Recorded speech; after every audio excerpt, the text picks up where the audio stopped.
Greetings, Fire Chargers, Darkblade here, and I have wanted to do this one reaction for quite some time.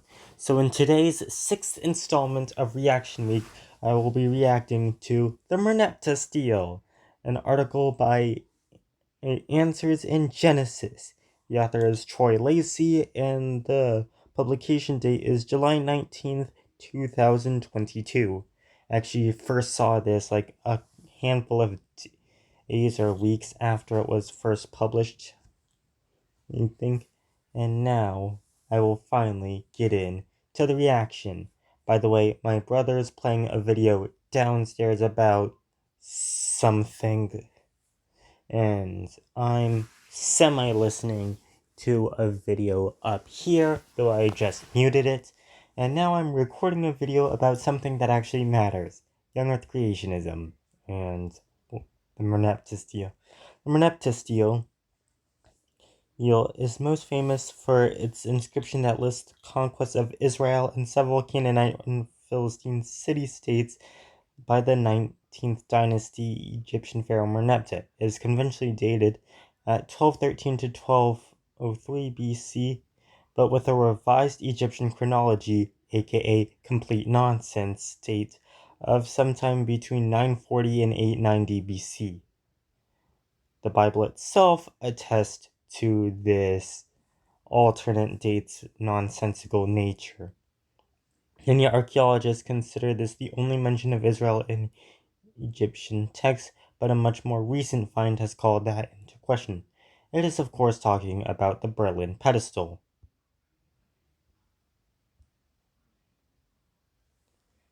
And I'll open it in new tab, Armstrong Institute. Oh, just Biblical Archaeology Society, and as I said, the Berlin pedestal. And the actual hieroglyphs are radically different from the spelling of Israel. It's something like Yashair. This is the single reed leaf, the E sound. Let me actually show you what I mean.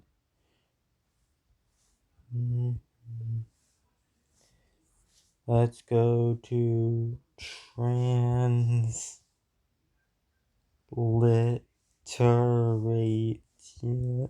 transliteration of ancient Egyptian. Uniliteral signs. So the first row of this part in the Berlin pedestal says E, and it's broken off, but the one right after that is most likely this one, and there is another one. So next,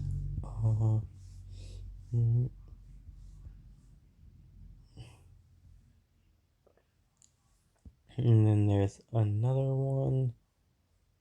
Oh, by little signs, this will be faster. And there's another one below that's broken off, but it is most likely this one right here. I can't highlight it, so I'll move my widget above it a few times. That makes the sha sound. And again, another E, as you can see. And this one right here, the last one, is most likely an So this is Yashair, which is radically different than the spelling of Israel in the Merneptah stele. The hieroglyphic spelling is Yisri'ar. Let me actually get that transliteration of ancient Egyptian back up here. So in the Merneptah stele, Israel is this one, the Ya. And where's the S? This one, S. And then this one, This one, E, Ah. Yesriar, and the Berlin pedestal says Yashayir, which is radically different. The pertinent part of the stele, which deals with Israel/Canaan, says Canaan is captive with all woe. Ashkelon is conquered. Gezer seized. Yanoam, likely the area of Bashan in present-day Syria and the Golan Heights area of northern Israel, made non-existent. Israel is laid waste, bare of seed. The inscribed name of Israel, figure 2 below, is usually transcribed as Yisriar or Yisrir, which sounds. And as you can see, this is the Merneptah stele, and this is the name of Israel on it. I think it appears near the bottom, the 27th of 28 lines or rows. Then these things are determinatives. This for foreign people. This stick here means foreign. This is the man. This is a woman. And these three strokes are the plural marker, or a common plural marker. Determinatives have no sound value. Problematic site. The Merneptah stele has caused some embarrassment to the late Exodus mindset of the conventional liberal biblical archaeologists who have tried to equate Ramses II as the pharaoh of the Exodus. No, it really has not. For Merneptah to have laid Israel to waste 5 years into his reign, as the stele says, Israel would have to have already been in Palestine during his rule. But if Israel left Egypt only 10 years prior to his ascension to the throne, as would be required if the Exodus took place in Ramses II's reign, what? This part is just complete nonsense. Answers in Genesis does not know what it's talking about here.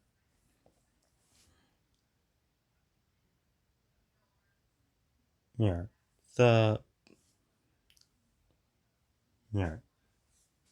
Having having Ramses II as the pharaoh of the Exodus does not in any world require that the Exodus was only 10 years before or Merneptah's ascension. That's just crazy talk. In fact, the one major late dater, Dr. David A. Falk, an actual Egyptologist, puts the Exodus date at a good 41 years before the ascension of Merneptah. So yeah, Answers in Genesis is just, this is embarrassing what they've got here. And continuing to do so for another 25 years. For those who accept an early Exodus, 1491 or 1446 BC, this 1491 is from Usher, Archbishop James Usher, the author of the semi-infamous 4004 BC date for the creation of the earth. Actually suggests an exact MDY, month, day, year, about October 24th on the proleptic Julian calendar.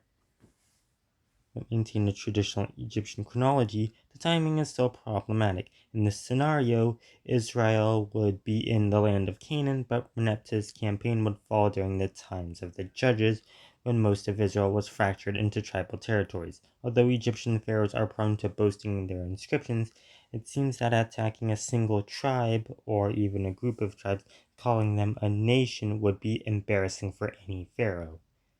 Citation needed. What is your basis for making this claim? And where is such an Egyptian invasion during the time of Judges mentioned in Scripture? Oh wait, they're not going to suggest that Merneptah is... Oh wait, they are going to suggest that. I know because I've already read a decent part of this article. Thus, there is no mention of the stele in Edom, Moab, or Ammon, all of which would have been in the path of Egypt's armies during this time.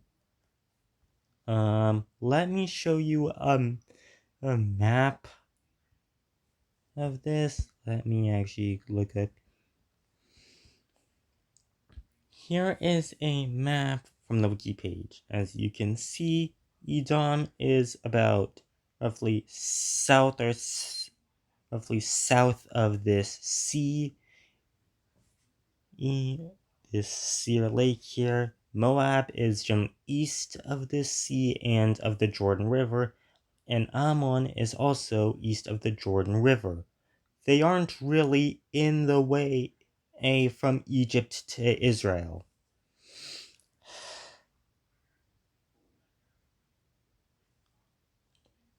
While not determinative, the stele suggests that seems to imply that a kingdom, or at least a strong city-state, was vanquished.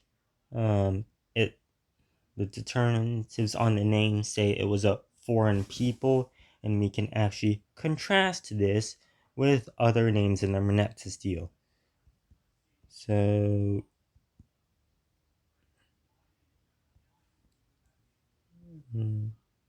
don't. Or, and let me actually look up Merneptah.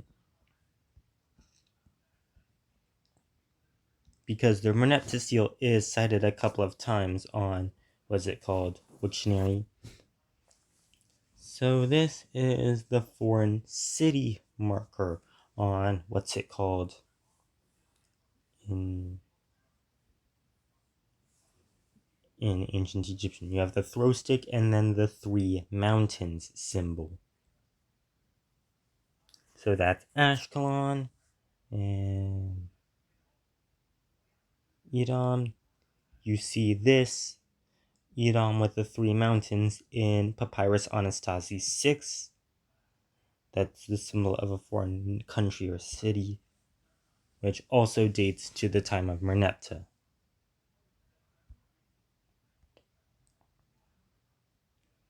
So it's this thing and then up to here.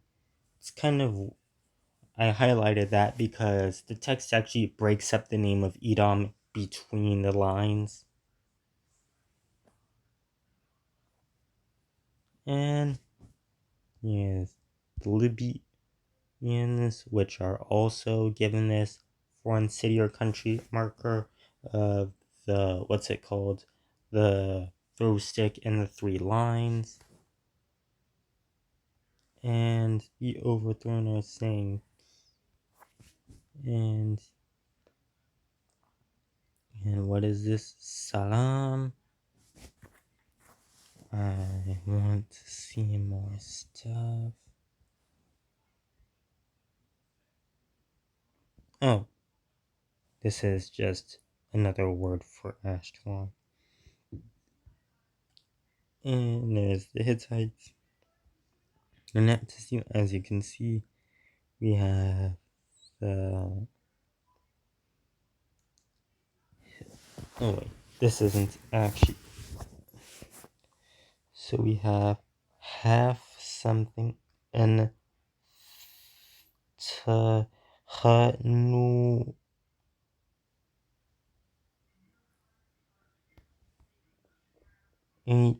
Oh, here it is. As you can see, there is this round ball with stripes, which is the H, and then there's this like half circle, that's the T sound, and then there's the throw sticks and the mountain. That means the foreign city or country, signifying the Hittites. So yeah, the author of this apparently does not know the ancient Egyptian language to a sufficient degree, or a lot of other stuff about ancient Egypt or the late date of theory of the Exodus.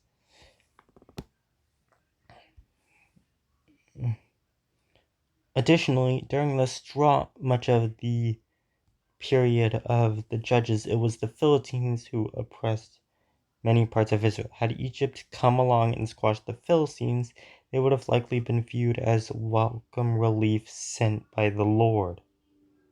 Well, they were also met Well, the Merneptah seal also mentions them laying waste to Israel and rendering its seed no longer in the realm of existence. So, not really. This reminds me of that meme where one person's saying, "Oh, thank you, XYZ has freed us," and then the XYZ in question is like, "I wouldn't say freed, more like under new management." Who was Merneptah? An interesting postulation is that 19th dynasty pharaoh Merneptah is the... I knew it. The timing in an REC, aka complete nonsense pseudo-chronology, is about right. We are told that Shishak, although he only plundered Jerusalem, had conquered many of Judah's cities. And we already have a pharaoh who was reigning at that time, according to real Egyptian chronology, whose name very closely matches what the biblical record says, and who also has inscriptions of military activity in that region. I need to calm down. A marching across Judah would have brought his army into direct conflict with the Philistines, who had no love for Egypt and often raided them. Perhaps Shishak thought this a good time to stamp out the rebellion out the region. It must be noted that it seems unlikely for Egypt to use a different name to differentiate between the people of the kingdom of Judah and the kingdom of Israel, since the people of Judah were also Israelites, comprising two tribes, Judah and Benjamin, plus the Levites, including temple priests.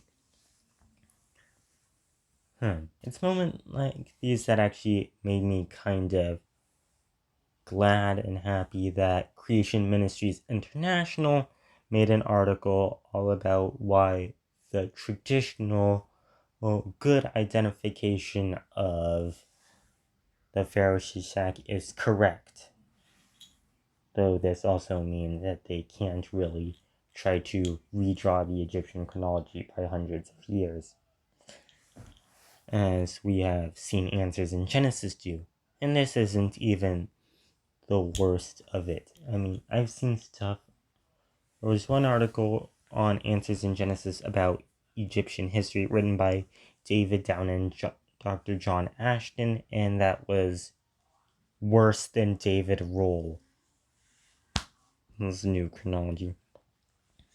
The Bible gives no indication that Shishak attacked the northern kingdom of Israel, which at the time would have been ruled by Jeroboam. Instead, Shishak may well have deliberately skirted Jeroboam's land, since Jeroboam, according to 1 Kings 11:40, had taken refuge with Shishak in Egypt until after the death of Solomon, and according to tradition, even married one of Pharaoh's daughters. Where is this tradition? What is it? What is its earliest attestation? What receipts do we even have supporting that such a tradition actually exists? It would make much sense for Shishak, who had many allies, to attack Jeroboam's newly obtained kingdom, which would be far more useful as an allied buffer state. And while we acknowledge that pharaohs often exaggerated their conquests, the Stele's mention of laid waste bare of steed makes much sense of Merneptah as in light of 2 Chronicles 11:13, which states that just 2 years prior to Shishak's invasion, Rehoboam distributed some of his sons throughout all the districts of Judah and Benjamin in the fortified cities, and he gave them abundant provisions and procured wives for them. It was these fortified cities that Shishak destroyed, likely killing many of King Rehoboam's sons. Note the precise wording of the seal. Unlike Ashkelon, conquered, and Gezer, seized, and Yanoam, made non-existent, i.e. completely wiped out, Israel, kingdom of Judah, again, and the author does not know the Egyptian language, is just laid waste and bare of royal seed. It doesn't say royal seed, it says his seed is not. So now they're eisegeting the Merneptah seal. This isn't as bad as their the chronology being proposed in this article. When the biblical text of 1 Kings 14 and 2 Chronicles 11 to 12 are examined, they seem to correspond remarkably well with the Merneptah stele. No, they don't, and I already explained why in this video. David Roll, oh no, wrote quite a lot in his book, Exodus, Myth, or History. He has argued that the short form of Ramses' throne name was Shisha, and David Falk made a video on that, showing that this is a big misreading in that it was actually Sessysu, literally Ssysw. There were two S's at the beginning, which in early Hebrew writing would be almost indistinguishable from Shishak. But it should be noted that one of Ramses' Merneptah names, signifying rule over Upper and Lower Egypt, was Shesep Necheren Kefri, the divine image of Kefri. Let me actually check that on good old pharaoh.se. Pharaohs.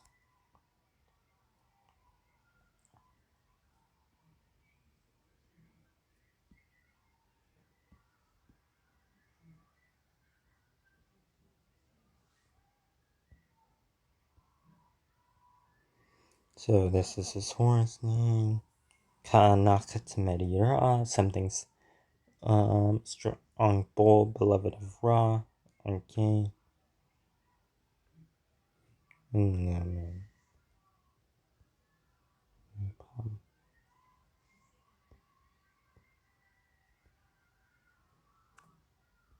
How many horse names are there?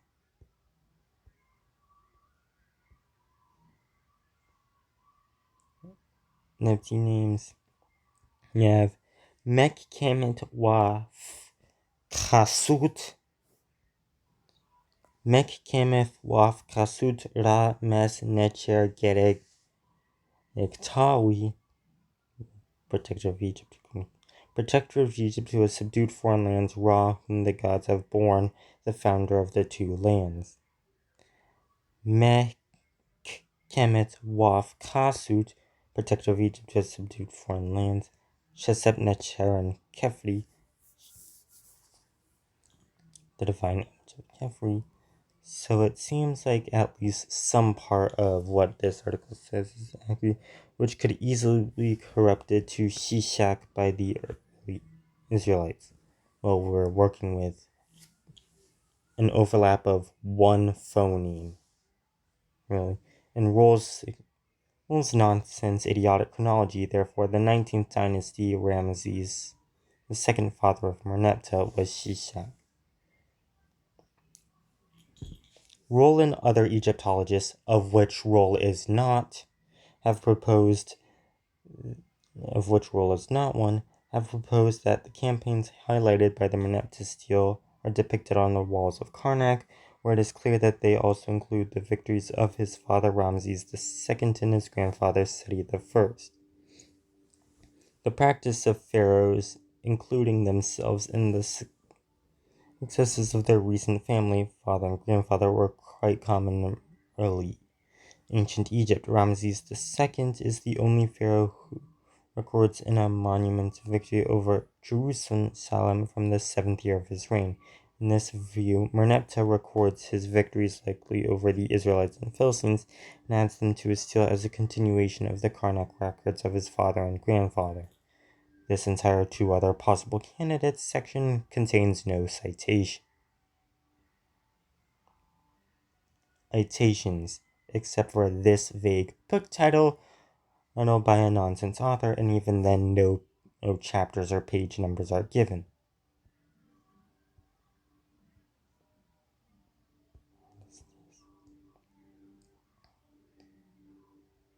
Some other historians and Egyptologists like Peter van der Veen, Fred Harding, and Peter James favor 20th dynasty pharaoh Ramses III as Shishak. Okay, that isn't as nonsensical and crazy. Ramses III not only fought the sea peoples, but records that he settled some parts of the conquered peoples in Canaan. He also fought against the southern invasion from the Libyans. Wait, Libya isn't south of Egypt. However, there are no attestations to Ramses III fighting against Israel, so the case for him as Shishak is weaker than either Merneptah or Ramses III. Some other historians, this is a weasel word, and even the examples that are provided, no sources are provided. Archaeological and biblical insight into the geopolitics of the time. If the identification of Yanoam with Bashan, southern Syria, is correct, then this provides a unique insight into the geopolitical alliances of Rehoboam and his son Abijam, 3-year reign, and grandson Asa, 41-year reign. Assuming that the northern kingdom of Israel was an ally of Egypt and that Judah was often an ally with Syria at this time, an attack on the Philistines, Judah, and Bashan, while avoiding attack on the kingdom of Israel, makes perfect logistical sense from a military perspective. In fact, in a nonsense pseudo-chronology, less than 15 years after Merneptah died, Ramses III defeated a coalition of sea peoples during two separate battles, likely Philistines and their confederates, which he recorded on his victory temple at Medina. Okay, maybe this time scale isn't dependent on nonsense pseudo-chronologies. If this military incursion into Judah is indeed what is captured on the Merneptah seal, please stop. Then we have excellent corroboration of the writers/compilers of the books of Kings and Chronicles, wrote of recent events. What? Merneptah is not even remotely recent to the events of the books of Kings, and were aware of the geopolitical situation occurring during their lifetime, or that they drew upon sources written at the time of events, not hundreds of years later, and as most critics allege. However, even if the incursion mentioned in the Merneptah seal is not the one mentioned in scripture, we can still be confident that the history and theology contained in the Bible is true and accurate, for God's word is truth. You may also like, or not like, if this article was anything to go off of. Black stone seal confirms biblical record. Have we been looking for this historical wonder in cut off? Ancient Near Eastern tablets discovered in Nuzi close to the time of again cut off. So these are the only two solid citations, other than Bible quotes, which aren't that solid given that it's trying to connect the divided kingdom period to Merneptah. So these are the only two insignificant citations in the entire article, and they're just within the first paragraph.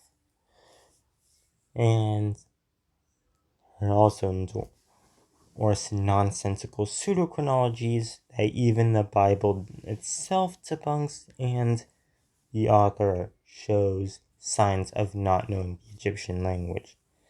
So this was quite disappointing. I'm glad that I finally got over with it. Anyway, be sure to like and subscribe, and you know what? I'll share this just to be fair. But I'll also add in some stuff from Dr. David Falk in the description in time. That's all for this video. Be sure to like and subscribe, and I will see you tomorrow for the 7th installment of Reaction Week. I'm looking at Chinese culture from J.J. McCullough.